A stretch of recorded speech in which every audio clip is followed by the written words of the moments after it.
Your yoga mat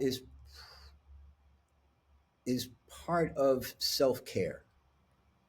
So in the Yoga Sutras, we're presented very systematically with ethical guidelines, the yamas, and practices of self-care, the niyamas. And those are also found in the Bhagavad Gita. They're not just in a list quite the same way. The time we spend on a yoga mat is actually going to perform a slightly different function insofar as our sense of identity is concerned. At least in my experience, and certainly the way I've taught it, one of the things I teach in yoga classes, or that I at least suggest, is that while you're practicing, you be the observer of your body moving.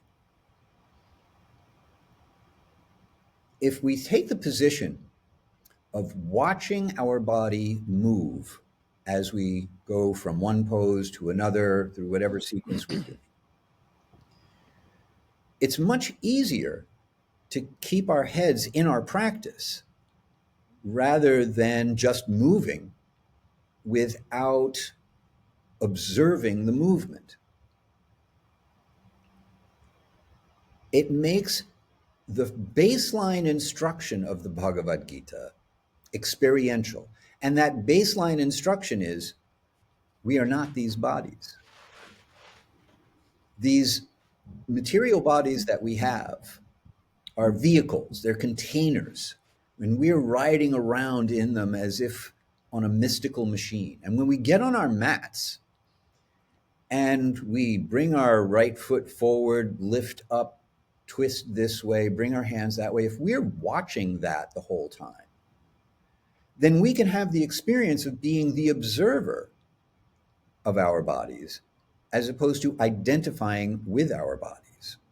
And that little bit of distance turns this abstract idea of I'm an eternal spirit soul having a temporary material experience into an actual experience. You notice the distinction between all that you are conscious of and your consciousness. Your own little duality, right? In the moment. Yeah. Yeah.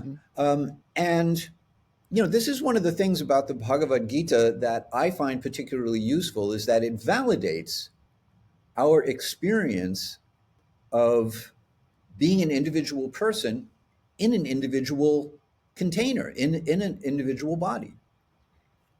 There are other elements of yoga philosophy we may come across, absolute non-dualism, Advaita Vedanta, such like that, where we hear we're all one and that this world doesn't really exist, it just appears to exist. And to me, that's an invalidation of our whole experience of being an individual person and having a real experience that matters here in the material world. It may come as a surprise to some people who are practicing yoga but not really familiar with yoga philosophy that all of yoga philosophy does not agree. There are different schools of thought of yoga in yoga philosophy. And in ancient India, watching two philosophers from two different schools of thought have basically a thumb wrestling match over whose philosophical arguments made more sense was the equivalent of watching a sumo match in Japan. It was a spectator sport, and the loser had to become the disciple of the winner. So it should not. So people who are relatively new, guys who are relatively new to yoga philosophy, shouldn't go into it with the assumption that there's just one thing called yoga philosophy and all yoga philosophers agree on what the philosophical conclusion of yoga is. There are actually quite a few different schools of thought, and my own experience is one of speaking from a bhakti yoga tradition that recognizes the validity of our experience as individual people and the reality of our embodied experience. Thank you.